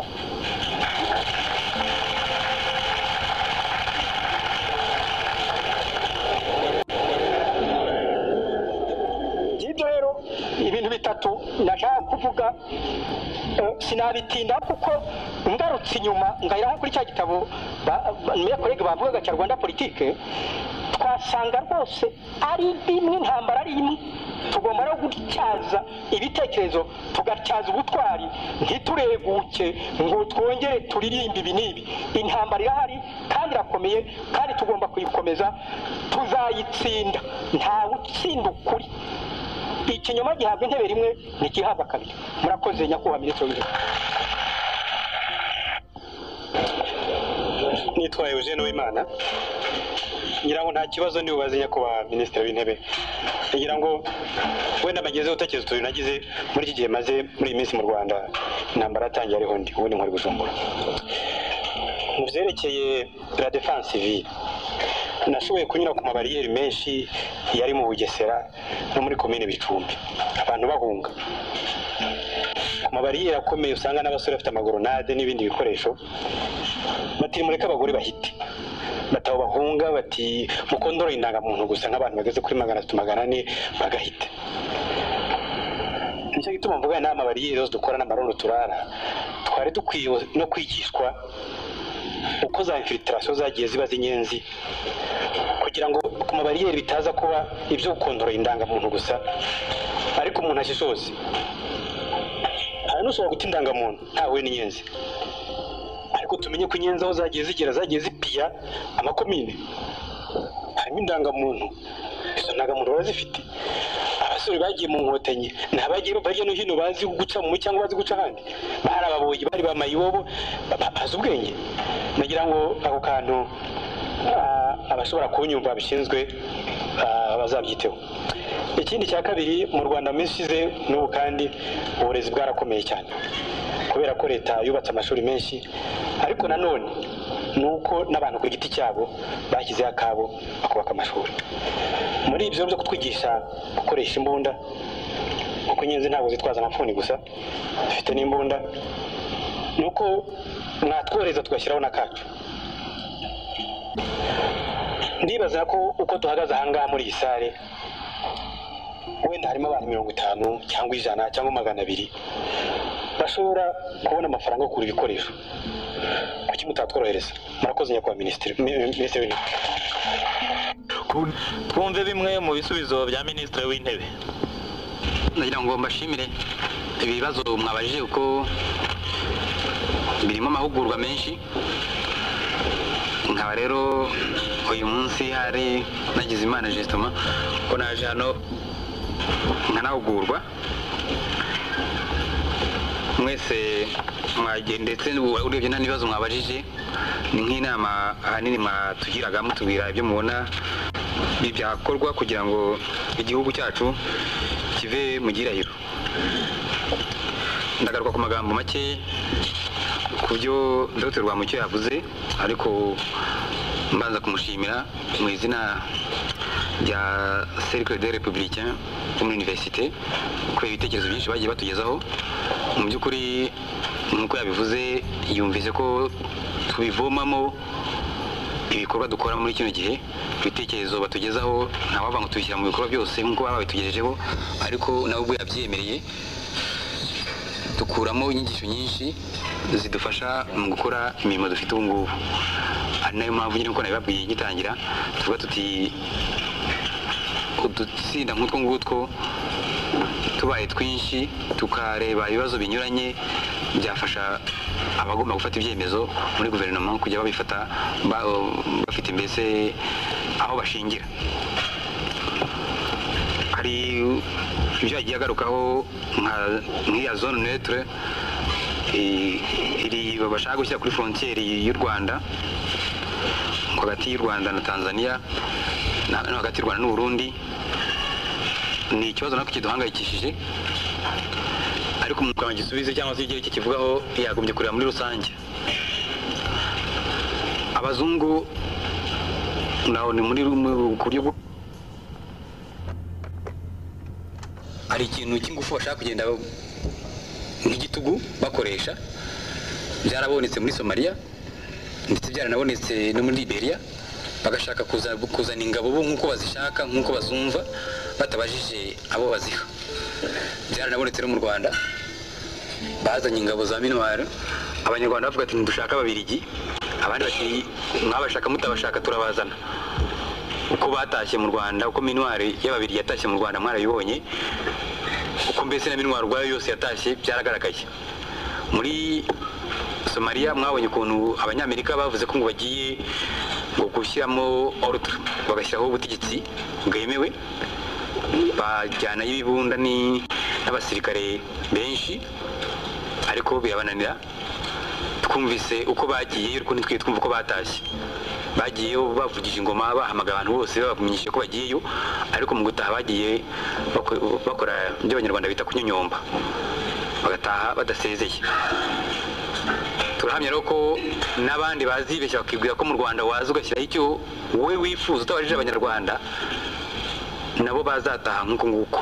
Baza babivuze ku maradiyo, bakaza babishakuje, ariko mu gutaha ntawamenye ukuntu bazataha. Ibyo ngibyo twifuza ko abo bahurira mu mahanga bakajya impaka, bajya bibuka yuko abanyarwanda nabo bafite ijambo bagomba kuvuga kubibareba. Rero nagira ngo mbamenyeshe ko Ministre w'ububanyi n'amahanga wacu ari bungu i New York, ku buryo hari ibibazo byiza ko bavuga ati se hari igikorwa ari nawe kugenda agerageza kumvikanisha ijwi ryacu, icyo twifuza. Twanze yuko bashobora gushyiraho ingabo zahagarara hagati yacu na FPR kugira ngo yenda amasezerano y'amahoro cyangwa se amasezerano yo guhagarika imirwano abeho. Ibyo tunabigirira ko muri kino gihe FPR iyo ivuga ko itazishaka, iyo ruhanganye n'umuntu icyo yanze wowe uragifata, kubera ko ni intwaro nawe umurushije. FPR ivuga ko nta ngabo ishaka n'imwe, nta kintu yifuza na kimwe. Twavuga tuti twe turashaka izo ngabo ziza, ariko ntizize zije gushyiraho amategeko yazo, zikaza zifite twabyumvikanyeho. Abanyamerika rero niba bavuga ko bashaka bifuza ko bakora kamwe mu isengo ni Tutsiland, bakibwira ko ari cyo kuba bakemuye ikibazo, niba abirigi bateza ko bashyiramo Flandre na Wallonie mu Rwanda, bakuvuga ko bakemuye ikibazo, dusanga bose ari ukwibeshya. Nta Flandre izaba mu Rwanda, nta Wallonie izaba mu Rwanda, nta Tutsiland izaba mu Rwanda. U Rwanda ruzakomeza ruba u Rwanda, nicyo turwanira. Bitabaye ibyo ngibyo twavuga tuti ntibaguma aho bari bahatuza abatutsi, ntabwo tuguma aho turi, ariko ntabwo byaba ari byo tubishaka. Nkaro ngira ngo mbamare impungenge yuko kubireba guverinoma itazigera ishyigikira yuko habamo utwo duce mu gihugu, izashyigikira ko imirwano yahagarara, cyangwa ngo bakaba bazana ingabo zatuma abarwanaga batongera gushyamirana, ariko yuko itazemera na rimwe yuko igihugu bagicamo uduce ngo bagire uduce bagenera abatutsi, uduce bagenera impunzi, uduce bagenera n'abandi ntaza baribo. Kuyerekeye na aeroport naho ni kimwe. Aeroport iri mu maboko y'ingabo z'u Rwanda, ntabwo twumva impamvu tuzayishyira mu maboko y'ingabo za minuar cyangwa ngo tuyishyire mu maboko y'ingabo za FPR. Igihe tuvuga ko tugomba kubohoza igihugu cyose, ntabwo ari cyo gihe twavuga ko twafata aeroport ngo tuyishyire mu maboko ya minuar cyangwa se tuyishyire mu maboko ya FPR nk'uko FPR bisaba. Birumvikana ko ibyo ngibyo ari ubuhenda abana, kandi ntabwo turi abana. Kubyerekeranye n'amasomo akwiye guhabwa abanyarwanda, ndumva ari icyifuzo cyiza mutanze kandi ntabwo twatekerejeho. Turateganya ko guhera ku wa mbere cyangwa ku wa kabiri tuzatangira isomo rya mbere tukariha abasirikare.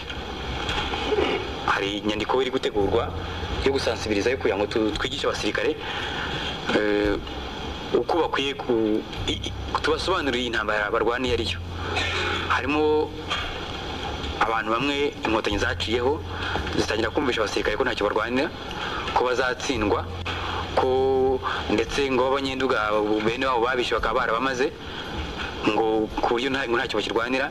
Turashaka no kuzabaha isomo tukabereka uko nkuko mwabyifuje kandi nanjye numva ari byo, tugahera ku basirikare ko muri kino gihe tusanga ari bo tugomba kubanzirizaho, tukabasobanurira muri make amateka y'iki gihugu, tukababwira ingaruka mbi byagiye iki gihugu kiramutse kigaruwe na FPR byagira kuri bo ubwabo, kuko ntawe ugomba kwibeshya.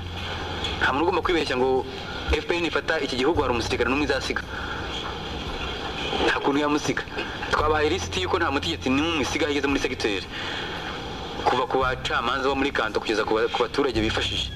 Ntitwumva ari ukuntu n'umusirikare uwo ari wese yakwibwira ko FPR ifata ubutegetsi we izamwihorera.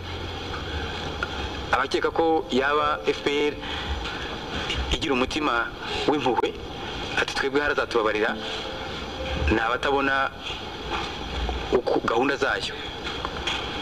Niba ushaka gufata ubutegetsi se wabufata ute usiga ingabo zakurwanyaga?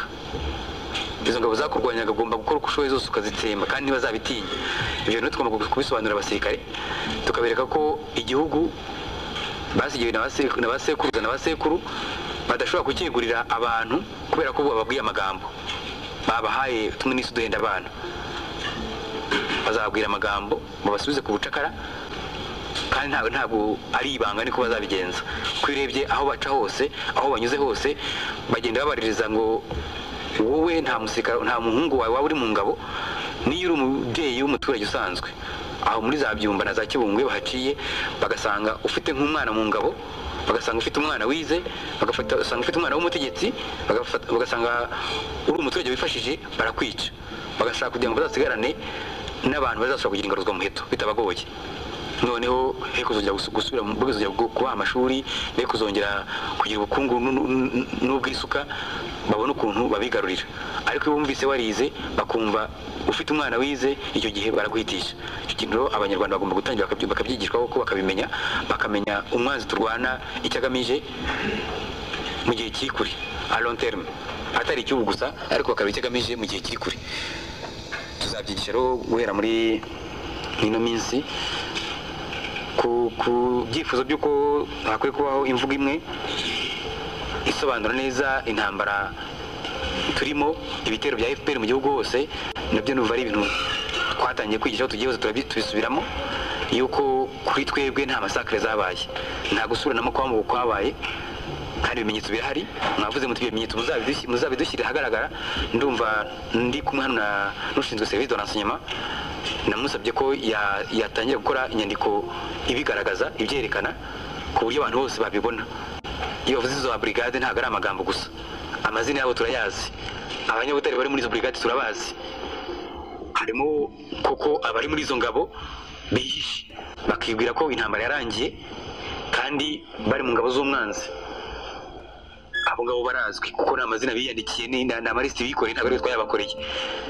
Abahawe intwaro turabazi, abagiye mu myitozo turabazi, abatanze amafaranga yo kugura ibikoti no kugura intwaro no kugura ibirato, abo ngabo barazwi n'umubare bagendaga batanga buri gihe. Ibyo ngibyo ntabwo ari ibanga. Kwibwira ko tutazi umwanzi turwana uwo ari we ni ukwibeshya.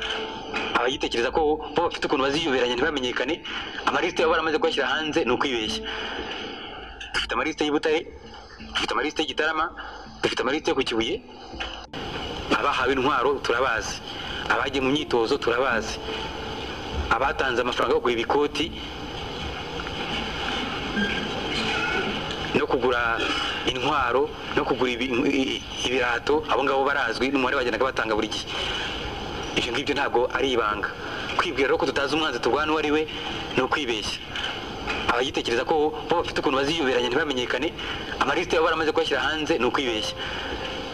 Dufite amalisite y'Ibutare, dufite amalisite y'Igitarama, dufite amalisite yo ku Kibuye, tumaze kunuze ku nyandiko ziremereye z'i Kigali, ubwo rero gutekereza yuko umuntu w'inkotanyi w'ingabo ya FPR atazwi ngo hari ukuntu azihisha akabona aho yihisha ntamenyekane ni ukwibeshya.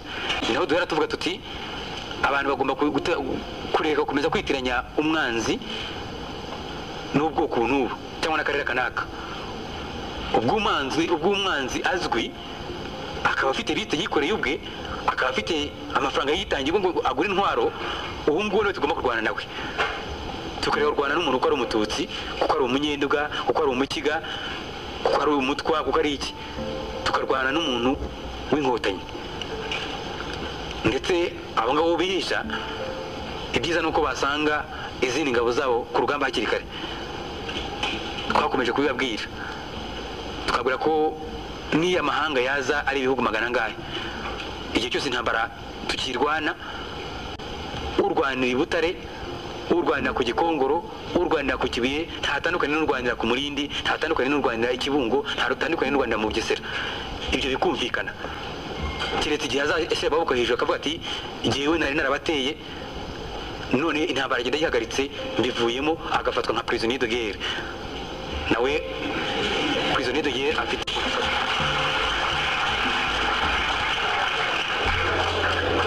kuba rero wakwibeshya ukavuga uti igihe nahungiye kwa runaka, nahungirishijwe runaka, nubwo bwose ndi inkotanyi ntegereje ko zizambuka zikansanga hano nkarwanira i Butare zihansanze, ni ukwibeshya. Igihe uri ingabo ya FPR twarabisobanuye, menya ko uri umwanzi w'u Rwanda, umenye ko uri umwanzi wacu, umenye ko turwanya ntabwo tukurwanya. Turasaba rero abaturage kongera kubyumva neza yuko tutagomba kwitiranya ikibazo ngo twirwe duhigahigana, uhiga umuntu kubera ko afite iduka rinini kuruta iryawe.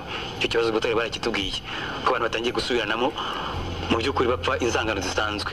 Agashaka guhitisha umuntu kugira ngo yenda iduka rye yabonaga azamuka kumurusha mu bucuruzi, noneho aba ari we ubu wa mbere mu bucuruzi bw'i Butare. Agashaka guhitana umuntu kubera ko ngo uyu mujyi ugomba kuba Abanyabutare gusa, ntawe umunyarwanda abujijwe kuba. Abo ngabo bakora bene ibyo ngibyo narabivuze, baraturangaza bakatubuza kurwanya umwanzi nyamwanzi, batwereka inzira itarimo umwanzi. Baba baturangaza kuko niba batangiye kuvuga ati uyu mujyi nzabamo ndi Umunyabutare gusa, bariya bakomoka i runaka, bakomoka i Gitarama, bakomoka mu Ruhengeri, bakomoka i Gisenyi, si bashaka i Butare, ubu ngubu ni ingabo y'umwanzi. Ntatandukanye n'ingabo y'umwanzi. Ubu ahubwo mujye mumushyikiriza ubutegetsi hakiri kare, kuko ubu ngubu arashaka kuba amacakubiri. Ya guverinoma mwavuze y'ubumwe igatangira igasubiranamo, kuko niba uzica Umunyaruhengeri, umuminisitiri wo mu Ruhengeri azabura kuvuga ati mbese Butare ko batangiye gutwikira abantu, noneho bya bindi turimo ni bwoko kibyo turakorera iki. Ubu rero arakorera FPR, ubu ni inkotanyi ntatandukanye n'izindi. Aradutesha igihe, akadutesha umurongo, akatubuza gukurikirana umwanzi, ahubwo we arwanira munsi y'ameza, arwanisha amagambo, yenda ari nabo ngabo bagenda nijoro. Perefe yashyizeho umukwabo bakawurengaho. Twavuze ko ubutegetsi butagomba kujenjeka. Ntabwo twifuza rero ko perefe yakwemera ko bamuvugiramo. Niba yashyizeho itegeko agomba kwihara moyen yo faire appliquer iryo tegeko yashyizeho. Ngo niba ufata icyemezo abantu bakagica munsi bakagikoresha uko bashatse, cya cyemezo kiba kimaze iki. Ubwo butegetsi si uko nyine busuzugurika. Twatanze amabwiriza yuko ntabwo ugomba kongera kwica undi muntu. Twavuze ko umuntu ujya gusahura ubu ngubu ntatandukanye n'umwanzi, agomba gufatwa nk'umwanzi ku rugamba. Yaba ari umusirikare, yaba ari umusivili, uwo yaba ari wese, umuntu ujya gusahura aba ari umwanzi, kuko wadutesha iki, akatubuza guhangana n'umwanzi ku rugamba, akatubuza guhangana n'umwanzi wateye igihugu. Ubu rero abashinzwe ingabo bagomba kumufatira ibyemezo, bakamurwanya. Umuntu winyabya akafata kanaka akaba aramwishe, nta bimenyetso bamufitiye by'uko kanaka ari ingabo ya FPR, uwo nguwo nawe aradutesha igihe. Abo bose nubwo ko ubutegetsi bugomba gukora ibishoboka byose bakabarwanya, kuko nibo batuma tutarwanya umwanzi. Ingabo dufite zigahugira mu kwirirwa zishaka umutekano, kandi ubutegetsi bwashobora kuwushaka ubwabwo.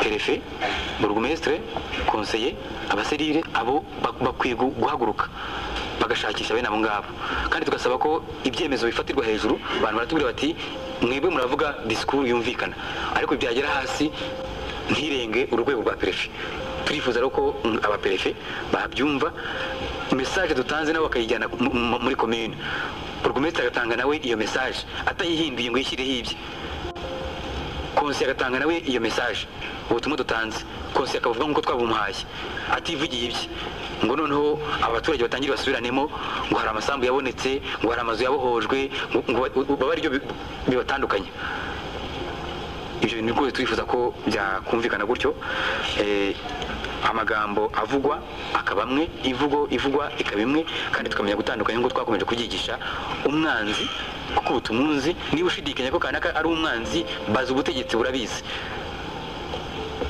ayo marisita ariho bikoreye ubwabo barebeho umuntu ko uvuga ngo ni icyitso ariho niba atariho rero wimuziza ubwoko bwe wimuziza akarere akomokamo wimuziza ko afite iduka rinini kuruta iryawe bikumvikana gutyo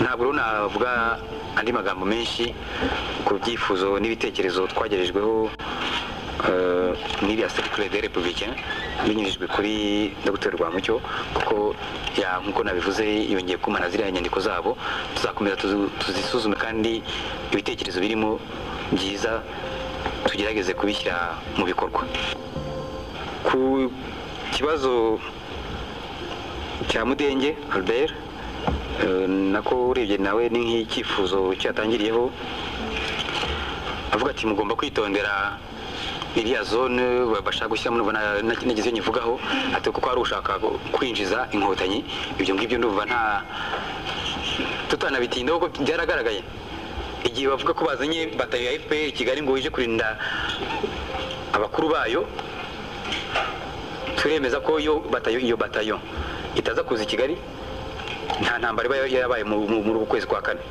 kubera ko abo bose baje bibyitso infiltration yabaye bitwaje iyo bato y'abantu 600 bari bari Kigali intwaro zikomeye zinjijwe kubera ko iyo bato yari hari ikaba ariyo izibika ikazijyana no mu duce tw'izikwirakwiza mu duce tw'umujyi kandi nabasobanurira ukuntu aho minuari yari iri ari naho umgu habarizwa FPR ntabwo ari igitangaza cyuko noneho naho ngaho yaza mu byukuri ariho habarizwa FPR impamvu rero mu byo tuzahagararaho mu byo tuzashaka kwanga no kutemera nuko bakongera gukoresha amayeri kugira ngo bongere batize ingufu FPR twababwiye yuko abo ngabo bazungu bashaka gufasha FPR yuko bafite ingufu tubizi bafite intwaro zikomeye bashobora kuzana FPR bakayishyira ku butegetsi i Kigali bakayirinda igihe cyose igakorera i Kigali bayirinze ikagitanga amabwiriza kuri radio ariko yuko nta muturage n'umwe uzayumvira niyo bashyiraho ikiboko gitwara bibasobanuriye tuti abaturage barayanga ku buryo bugaragara ntabwo bashaka gutegeka na FPR kandi igihe nimuramuka muje mukabashyira i Kigali mukabarindira kubera ko mukoresha intwaro igihe muzagenda nabo muzabajyana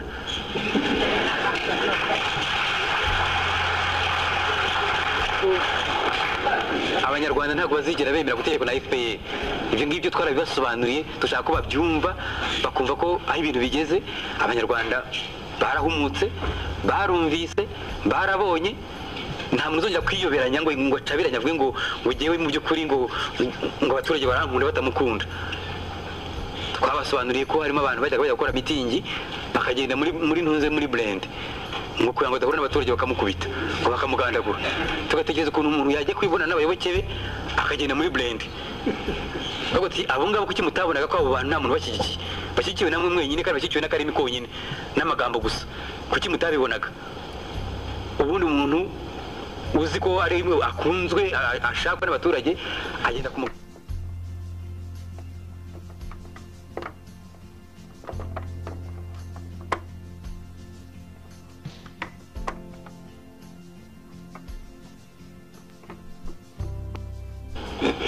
ngo ugende ukoresha inama nk'iyi ngiyi, ujye muri prefecture ukoresha inama, ujye muri commune uvuga ngo abaturage baragukunda, bagukunda batese, uba warabipimiye yese,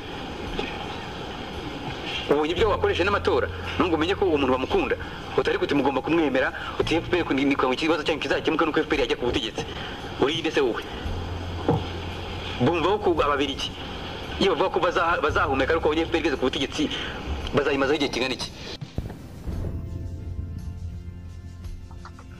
ijambo ryamudangirizeho mu byerekeranye na defense civile biriya tumaze twigisha yuko abaturage bagomba kwirwanaho.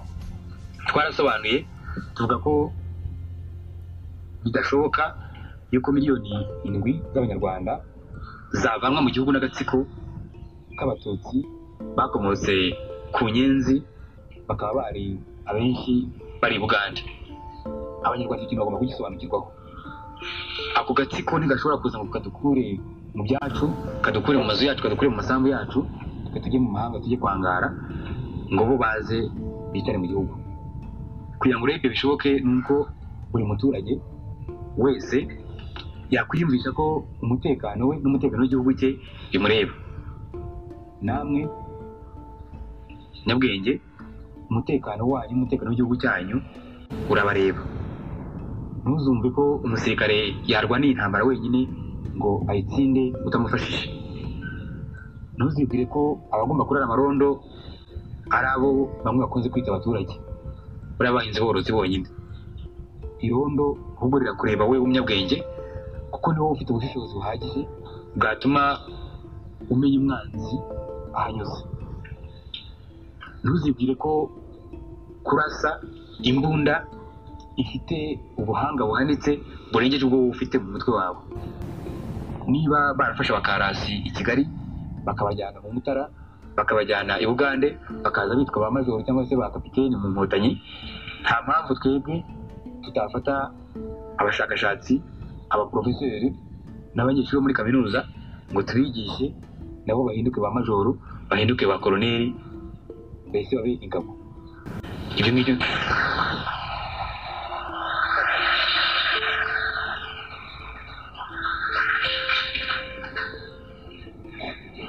icyo bita mite yo kurasa no kurwana kigomba kuvaho.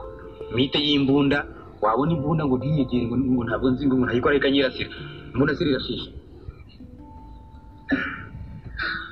Ubundi twifuza ko umuntu wese ugifite ingufu ndetse n'umusaza bibaye ngombwa imbunda yaba yarayibonye akabona uko ikora akaba yayikoresha. Niba utaba uyitunze ariko by'uko ukaba warayibonye uko ikora nuko ikoreshwa, abantu bazavuga bati iki gihugu kigiye kuba abasirikare gusa bizagenda bite? None se tuzakirinda gute nyine niba abantu batera bagatera mu makomini yose, bagatera mu giturage bakirukana abantu, igihe buri wese atazumva neza ko imbunda nayo ari ngombwa mu bikoresho bye? Nk'uko abaturage b'abahinzi isuka ari ngombwa ngo bahinge, nk'uko abaprofeseri namwe mufite ibikoresho byanyu n'abashakashatsi, turifuza ko n'imbunda yaba igikoresho cyanyu kugira ngo murinde iki gihugu, kugira ngo ubusugire bw'iki gihugu butazahungabana. Tukemeza ko ibyo bintu kubikora no kubigeraho bitagombera amafaranga menshi, bitagombera ubushobozi bundi. Tugeza ko ubushobozi dufite mu gihugu bwatuma tugira ingabo za zindi miliyoni zigeze kuvugwa. Niyo mpamvu turi gutegura amabwiriza y'ukuntu izo ngabo zajyaho. Hano muri Butare, muri komine Ngoma, twasabye ko byibura muri buri segiteri y'uyu mujyi hashakwa abasore 100 byibura, bakagenda bakajya kuri komine, burugumestre agafata abapolisi ba komine, agafata n'abareserivisi afite muri komine ye, agatangira akabajyana mu ntuze gukora imyitozo. Ntategereze ngo nzatiza ko hazaza amakamyo yuzuye abainstructeur yaturutse i Kigali cyangwa aturutse ahandi. Ntategereze ngo nzatiza ko imbunda zibanza kuza ngo mbone kubigisha, ahubwo agatangira kubigisha kugira ngo imbunda zizaze bazi kuzikoresha. Kwigisha abantu rero njye ndemeza ko ibyo ngibyo bishoboka, kandi bambwiye ko ahenshi byatangiye, numva ko n'ino byaratangiye, bagatangira bakabyiga bakiga kurasa bakiga gukoresha imbunda noneho niyo yaba imwe niyo imbunda yaza ari imwe tukayiha abantu 10 ariko bose bazi kuyikoresha izindi tuzagenda nyuma buhoro ariko byose twaba tuzi neza ko muri iyi komune dufite abantu bageze ku 1000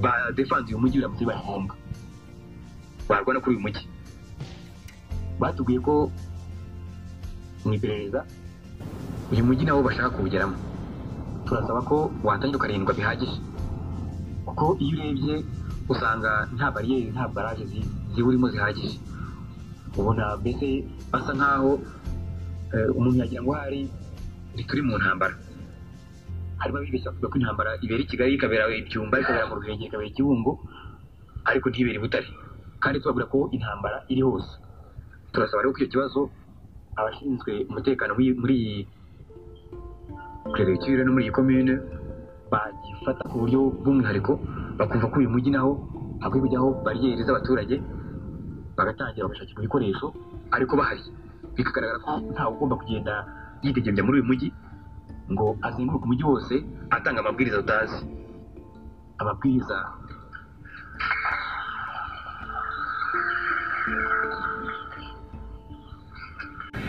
amabwiriza mu by'ukuri yo gukorera umwanzi kuko ubu ngubu nawe yaba ari we wese ubu ni umwanzi so gukorera umwanzi ni umwanzi nawe ku giti cye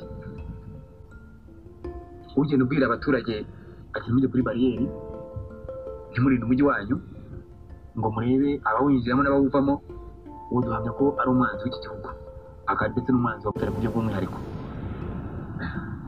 abo bantu rero bari guhabwa imyitozo si ukugira ngo nibamara kuyihabwa bongere basubire iwabo bajye gusinzirira mu rugo ni ukugira ngo barinde uyu mujyi kuko iki gihugu kizarindwa nyine n'ayo maboko yose mu masegiteri ataberamo imirwano cyangwa tubona muri kino gihe hakiri agahenge twasabye ko byibura abantu 10 muri buri segiteri makomini yandi nabo bajya kuri komine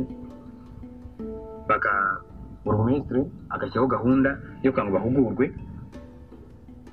n'abasirikare b'abareseriviste n'abapolisi ba komine abenshi n'abareseriviste noneho umukuru w'ingabo mu karere akaba ari gukora porogaramu y'ukuntu abo bantu bahugurwa akabereka mbese ibyo bakwiye guhugurwamo akaba akora nk'iby'umuntu yakwita ubugenzuzi ngo arebe uko niba abo bantu bahugurwa hakurikije amategeko ayo mabwiriza rero agiye azasohoka muri kino cyumweru gitaha uko inama ya guverinoma izayiga guhera kuwa 2 hashyizweho abakuru b'ingabo bashinzwe defense civile cyane cyane twifashishije inararibonye mu bya gisirikare les officiers retraités abo nabo muzabamenyeshwa mu minsi iri imbere ariko mu karere ka hano Butare na Gikongoro ndumva ari Colonel Simba ugashinzwe mu rwego rw'igihugu ni Colonel Gasake niwe ushinzwe ibyo byerekeye na defense civile ni ukuvuga ko turi gutangira gukora organisation ku buryo defense civile ibaho kuko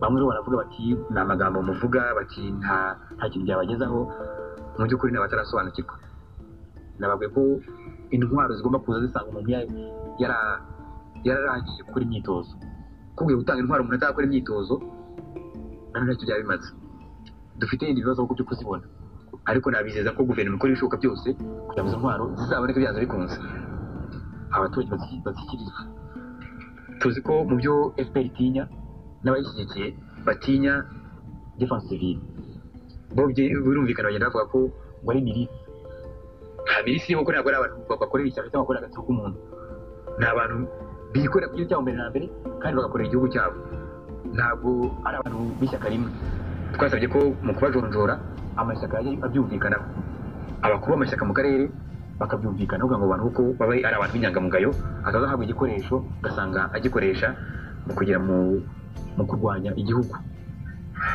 ntabwo ari milite nk'uko babyita ko nta muntu barwanirira ku giti cye nta gatsika kanaka barwanirira ahubwo barwanirira igihugu cyabo FPR niba itinya intwaro tugomba kuyikoresha kuko intwaro umwanzi atinya burya ibikomeye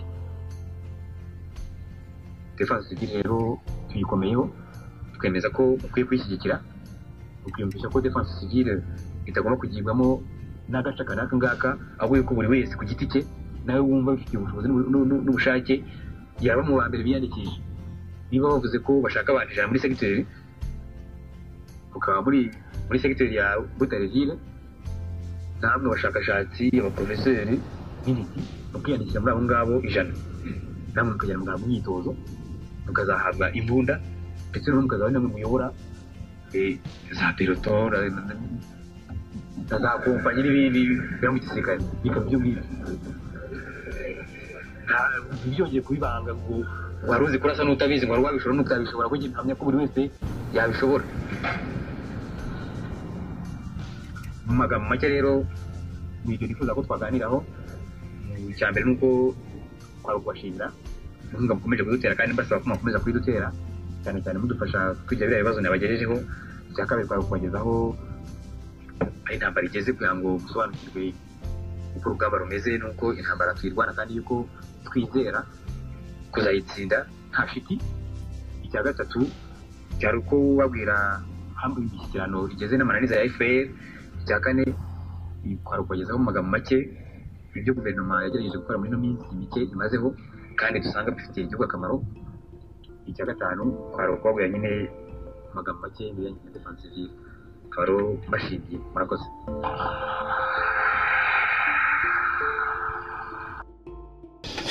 Ngibyo rero bimwe mu bitekerezo ibibazo n'ibisubizo byatangiwe mu mibonano mu Minisitiri w'Intebe Bwana Kambanda Yohani yagiranye n'impuguke zo muri kaminuza i Butare kuwa gatandatu tariki ya 14 Gicurasi. Mwabigejejweho na Musabire Masipiyani wo mu biro by'akarere bya Orenforo i Butare.